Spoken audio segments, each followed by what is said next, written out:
नमस्कार। आज हम एक ऐसी किताब की गहराइयों में उतर रहे हैं जिसने दुनिया भर में लाखों शायद करोड़ों लोगों की पैसे को लेकर बनी बनाई सोच को हिलाकर रख दिया। मेरा मतलब है रॉबर्ट कियोसाकी की रिच डैड पुअर डैड। हाँ बिल्कुल। ये किताब तो मतलब एक लैंडमार्क जैसी है पर्सनल फाइनेंस की दुनिया में। सही कहा। हमारे पास इस किताब पर आधारित कुछ नोट्स और अंश हैं जिनका शीर्षक है रिच डैड पुअर डैड, वित्तीय सोच का बदलाव। तो आज हमारा मकसद सिर्फ ये दोहराना नहीं है कि किताब में क्या है, बल्कि उन विचारों के पीछे की सोच, उनके असर और शायद उनकी कुछ सीमाएं भी हैं। बिल्कुल। मतलब सिर्फ सतह पर नहीं रहना, थोड़ा गहराई में जाकर समझना कि ये इतनी प्रभावशाली क्यों रही। हाँ, और ये भी कि इतनी विवादास्पद क्यों रही।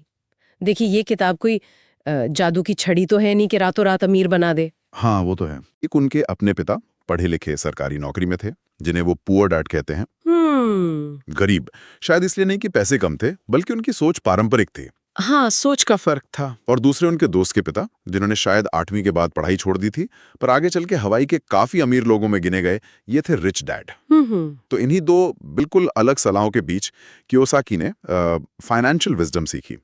तो इसी कॉन्ट्रास्ट से शुरू करते हैं। हाँ हाँ बिल्कुल। ये विरोधाभास ही तो किताब का आप कह सकती हैं दिल है। गरीब पिता का मंत्र क्या था? खूब पढ़ो, अच्छे नंबर लाओ, एक सेफ नौकरी पकड़ो और बस मेहनत करते रहो। जो हम सब सुनते आए हैं बचपन से। बिल्कुल। ज्यादातर मिडिल क्लास परिवारों में यही सिखाया जाता है। फोकस होता है सिक्योरिटी पर, स्टेबिलिटी पर। वही अमीर पिता कहते थे, देखो स्कूल की पढ़ाई जरूरी है, पर पैसे का विज्ञान वो सीखना उससे भी ज्यादा जरूरी है। नौकरी की सुरक्षा के पीछे मत भागो, फाइनेंशियल फ्रीडम के पीछे भागो। तो ये सिर्फ पैसा कमाने के तरीके का फर्क नहीं था। नहीं नहीं, ये लाइफ की फिलॉसफी का फर्क था। एक जोर देता है एकेडमिक क्वालिफिकेशन पर, दूसरा जोर देता है फाइनेंशियल आईक्यू पर। और यहीं से किताब का वो पहला और शायद सबसे धमाकेदार आइडिया आता है कि अमीर लोग पैसे के लिए काम नहीं करते, पैसा उनके लिए काम करता है। सुनने में थोड़ा क्लीशे जैसा लगता है, पर इसका मतलब क्या है असल में? गरीब पिता की दुनिया में आप अपनी स्किल, अपना टाइम बेचकर पैसा कमाते हैं। मतलब सैलरी। अगर काम करना बंद तो पैसा आना बंद। इसे ही कियोसाकी रैट रेस कहते हैं। चूहा दौड़। बिल्कुल। ज्यादा कमाओ, ज्यादा खर्च करो और फिर और ज्यादा कमाने के लिए और मेहनत करो। एक अंतहीन चक्कर सा। बिल्कुल सही। और अमीर पिता का नजरिया ठीक इसका उल्टा था। वो कहते थे कि भाई अपना टाइम बेचकर आप कभी सही में अमीर नहीं बन सकते। टाइम तो लिमिटेड है ना। हाँ, वो तो है। असली अमीरी तब है जब आपके पास ऐसी चीजें हों, ऐसे एसेट्स हों जो आपके लिए पैसा कमाएं, तब भी जब आप सो रहे हों या छुट्टी पर हो। हाँ, या छुट्टी पर हो। इन्हें ही किताब कहती है एसेट्स, संपत्ति।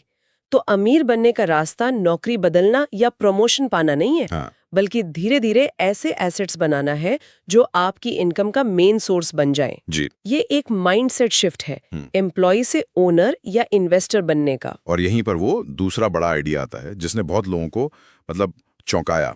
एसेट्स और लायबिलिटीज के बीच का फर्क किताब इसे बड़े सरल तरीके से बताती है। हाँ, बहुत सिंपल। एसेट वो चीज है जो आपकी जेब में पैसा डाले, लायबिलिटी वो जो आपकी जेब से पैसा निकाले। सुनने में कितना आसान लगता है। आसान लगता है, पर कियोसाकी कहते हैं कि ज्यादातर लोग, खासकर मिडिल क्लास, यही गलती करते हैं।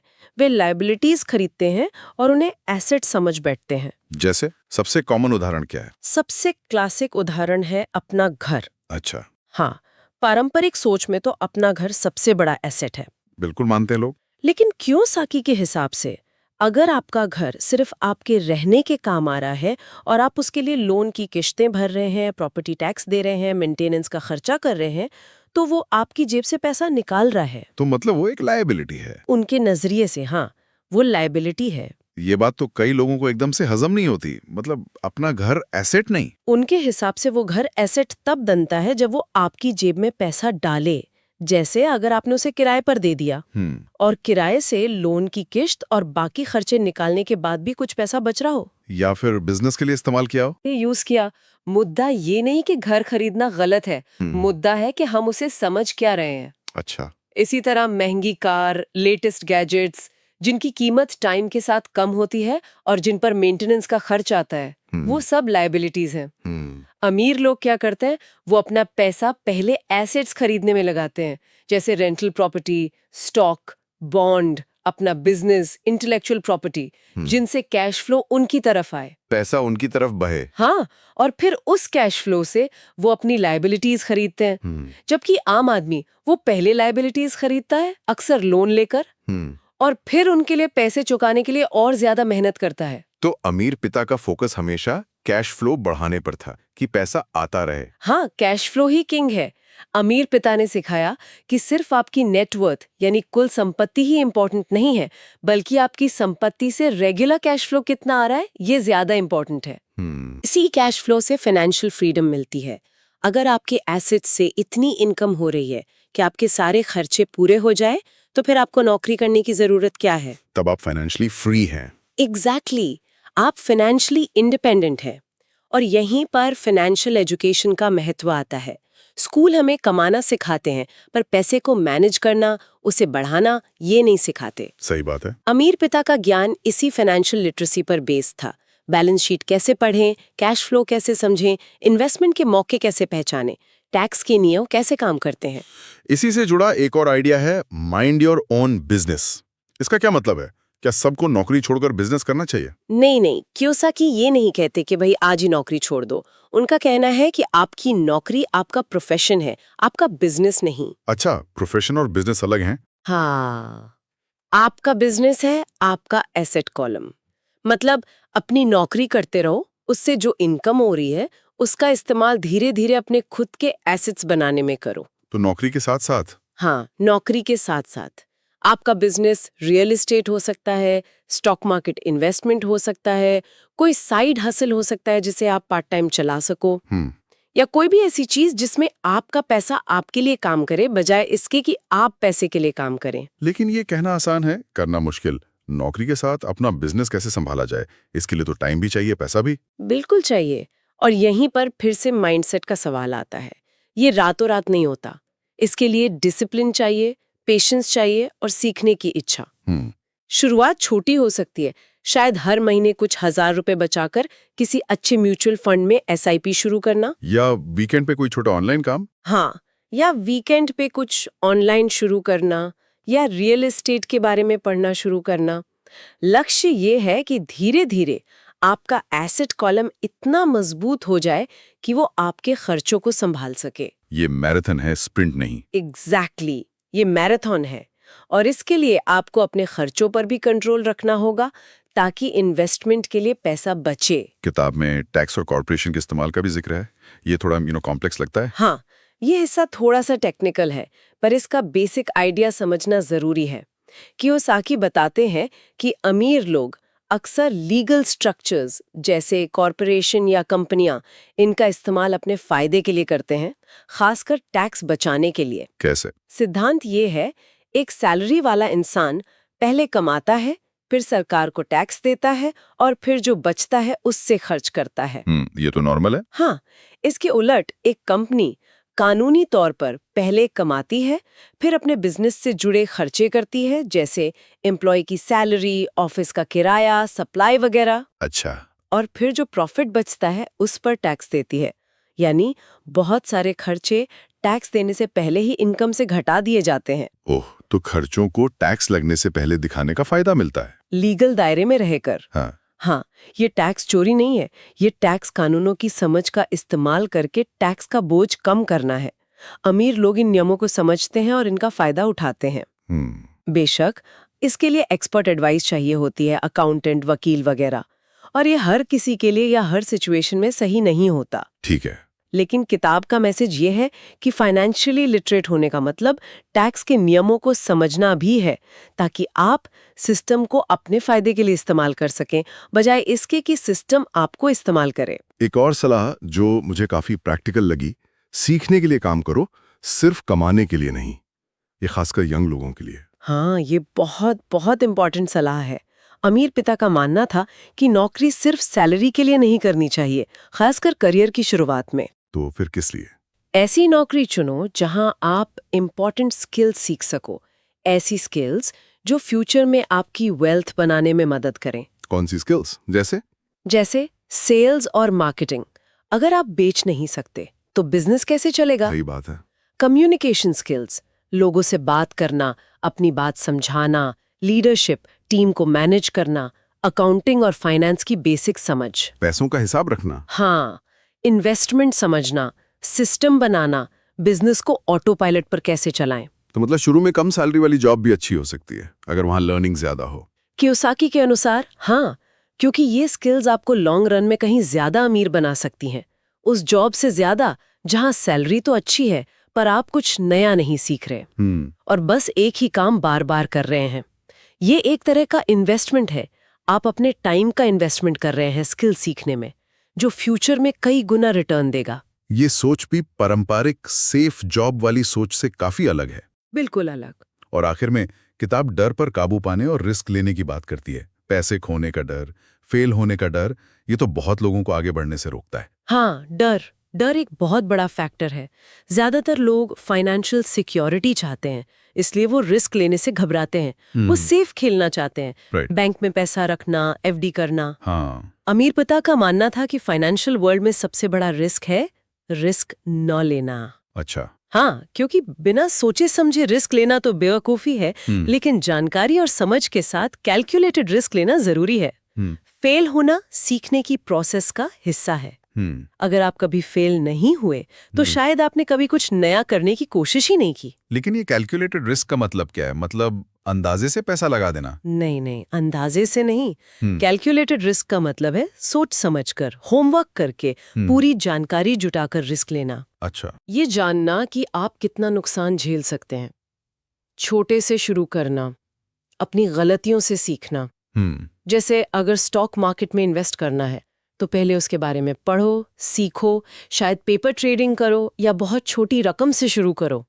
आंख बंद करके किसी की टिप पर पैसा लगा देना कैलकुलेटेड रिस्क नहीं है, वो तो जुआ है। सही कहा। अमीर लोग डरते नहीं हैं, ऐसा नहीं है, वो भी डरते हैं, पर वो डर को मैनेज करना सीखते हैं, उसे अपने ऊपर हावी नहीं होने देते।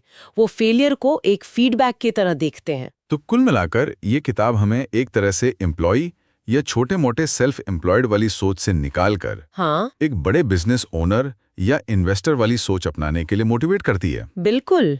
कियोसाकी ने बाद में वो कैश फ्लो क्वाड्रेंट का कॉन्सेप्ट भी दिया था ना, E employee, S self employed, B business owner और आई इन्वेस्टर। हाँ। उनका कहना है कि सच्ची फाइनेंशियल फ्रीडम और वेल्थ बी और आई क्वाड्रेंट में है, जहां आपका सिस्टम या आपका पैसा आपके लिए काम करता है। ई और एस में तो आप खुद काम करते हैं। हाँ, ई और एस में आप खुद काम करते हैं। तो ये किताब उस माइंडसेट के बीज बोती है जो आपको ई और एस से निकलकर बी और आई की तरफ जाने के लिए इंस्पायर करे। अब अगर इस किताब की खूबियों और आलोचनाओं पर बात करें, खूबियां तो साफ हैं। सिंपल लैंग्वेज, कहानी जैसा स्टाइल, कॉम्प्लेक्स आइडियाज को आसान बनाना। हाँ, बहुत एक्सेसिबल है। और सबसे बड़ी बात, पैसे को लेकर जो बनी बनाई सोच है उसको चैलेंज करना, ये बहुत से लोगों के लिए फाइनेंशियल लिटरेसी के दुनिया का दरवाजा खोलती है। हाँ, इसकी सबसे बड़ी ताकत यही है, इसकी सिंप्लिसिटी और इंस्पिरेशन देने की कैपेसिटी। ये लोगों को जगाती है, उन्हें सोचने पर मजबूर करती है कि भाई वो पैसे के बारे में क्या जानते हैं और क्या उन्हें स्कूल में सिखाया गया था। लेकिन इसकी लिमिटेशंस भी हैं जिन्हें इग्नोर नहीं करना चाहिए।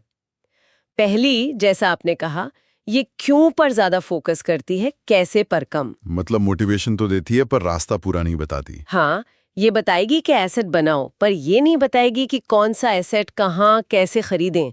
ये कोई प्रैक्टिकल हाउ टू गाइड नहीं है। और अमीर पिता के असली होने पर भी सवाल उठते रहे कि वो सच में थे या नहीं। हाँ, ये एक बड़ा सवाल रहा है। कुछ क्रिटिक्स मानते हैं कि अमीर पिता का किरदार काफी हद तक काल्पनिक है या शायद अतिरंजित है, जिसे कियोसाकी ने अपनी बातों को असरदार तरीके से कहने के लिए गढ़ा है। इसके अलावा कुछ फाइनेंशियल एडवाइजर्स कियोसाकी की कुछ सलाहों को, खासकर रियल एस्टेट में बिना पैसे लगाए डील करने जैसी बातों को, बहुत रिस्की मानते हैं या आज के समय में शायद उतना रेलेवेंट नहीं मानते। अच्छा। किताब में नेटवर्किंग और टीम बनाने पर भी जोर है, लेकिन ये पहलू कई बार लोग पढ़ते वक्त नजरअंदाज कर देते हैं। और ये भी सच है कि किताब थोड़ी सी रेपिटेटिव लग सकती है, बार बार वही बातें। तो फिर इसे कैसे देखा जाना चाहिए? मतलब किस नजरिए से पढ़ें? इसे एक माइंडसेट शिफ्ट किताब की तरह देखना चाहिए। ये एक स्टार्टिंग पॉइंट है, एक इंस्पिरेशन का सोर्स है जो आपको फाइनेंशियल एजुकेशन की इम्पोर्टेंस का एहसास कराता है और आपको सवाल पूछने के लिए उकसाता है। इसे फाइनल वर्ड या अकेले गाइड मान लेना शायद ठीक नहीं होगा। इसकी सलाह को अपनी सिचुएशन, अपनी रिस्क लेने की कैपेसिटी और आज के इकोनॉमिक माहौल के हिसाब से देखना जरूरी है। और इसके बाद और सीखना जरूरी है। हाँ, सबसे इम्पोर्टेंट, इसके बाद और ज्यादा सीखना, रिसर्च करना बहुत जरूरी है। तो कुल मिलाकर रिच डैड पुअर डैड क्या सिखाती है? मोटी मोटी बातें क्या हैं? ये सिखाती है कि सिर्फ ज्यादा कमाना काफी नहीं है। बिल्कुल नहीं। पैसे को मैनेज करना और उसे अपने लिए काम पर लगाना सीखना होगा। ये सिखाती है कि फाइनेंशियल लिटरेसी अकादमिक शिक्षा जितनी ही या शायद उससे भी ज्यादा जरूरी है। हाँ, ये बहुत बड़ा पॉइंट है। ये एसेट और लायबिलिटी के फर्क को समझने, कैश फ्लो पर ध्यान देने और डर पर काबू पाकर कैलकुलेटेड रिस्क लेने पर जोर देती है। और ये नौकरी की सिक्योरिटी के पीछे भागने के बजाय फाइनेंशियल फ्रीडम को अपना गोल बनाने की बात करती है। बिल्कुल। और ये किताब किसके लिए सबसे ज्यादा फायदेमंद है? मेरे ख्याल से ये उन सभी के लिए है जो महसूस करते हैं कि वो रैट रेस में फंसे हैं और उससे बाहर निकलना चाहते हैं। उन यंग लोगों के लिए जो अभी अपना करियर शुरू कर रहे हैं और फाइनेंशियल समझ बनाना चाहते हैं। स्टूडेंट्स के लिए भी? हाँ, स्टूडेंट्स के लिए तो बहुत ही अच्छी है। उन लोगों के लिए जो अपना बिजनेस शुरू करने का सपना देखते हैं लेकिन डरते हैं या सही माइंडसेट नहीं बना पा रहे, और शायद उन पेरेंट्स के लिए भी जो अपने बच्चों को वो फाइनेंशियल नॉलेज देना चाहते हैं जो उन्हें स्कूल में नहीं मिलती। असल में हर वो इंसान जो अपनी फाइनेंशियल सिचुएशन को बेहतर बनाना चाहता है और सिर्फ सैलरी पर डिपेंडेंट नहीं रहना चाहता, उसे इस किताब से कुछ ना कुछ सीखने को जरूर मिलेगा। इस पूरी चर्चा के बाद एक सवाल मन में घूम रहा है। अगर किसी को आज इसी हफ्ते कियोसाकी की सलाह पर अमल करते हुए एक छोटा सा कदम उठाना हो, मतलब सिर्फ सोचने से आगे बढ़कर कुछ करना हो, तो वो क्या हो सकता है? अच्छा सवाल है। शायद अपने इनकम और खर्चों को लिखकर अपना कैश फ्लो पैटर्न समझना कि पैसा आ कहां से रहा है, जा कहां रहा है। हाँ, ये एक बहुत अच्छा पहला कदम हो सकता है। अवेयरनेस। या आपने किसी एक लायबिलिटी को पहचानना जिसे कम किया जा सके, कोई गैर जरूरी खर्चा। बिल्कुल। या फिर फाइनेंशियल लिटरेसी बढ़ाने के लिए कोई और किताब पढ़ना शुरू करना या कोई ऑनलाइन कोर्स देखना। कोई भी छोटा कदम जो उस ज्ञान को एक्शन में बदले, वही इम्पोर्टेंट है। शायद सिर्फ 1000 रुपए से किसी इंडेक्स फंड में SIP शुरू करना, ये अपनी पहली एसेट बनाने की तरफ एक कदम हो सकता है। चाहे छोटा ही सही, चाहे कितना भी छोटा क्यों न हो। ये अपनी क्रेडिट कार्ड स्टेटमेंट को ध्यान से देखकर फालतू खर्चों को पहचानना, ये एक लायबिलिटी कम करने की शुरुआत हो सकती है। इम्पोर्टेंट है शुरू करना और सीखते रहना, और लगातार सीखते रहना। फाइनेंशियल जर्नी एक मैराथन है और इसमें हर कदम मायने रखता है। उम्मीद है रिच डैड पुअर डैड पर हुई इस बातचीत से श्रोताओं को कुछ नई बातें, कुछ गहरी बातें जानने को मिली होंगी और शायद अपनी फाइनेंशियल जर्नी के बारे में सोचने की एक नई दिशा भी मिली होगी।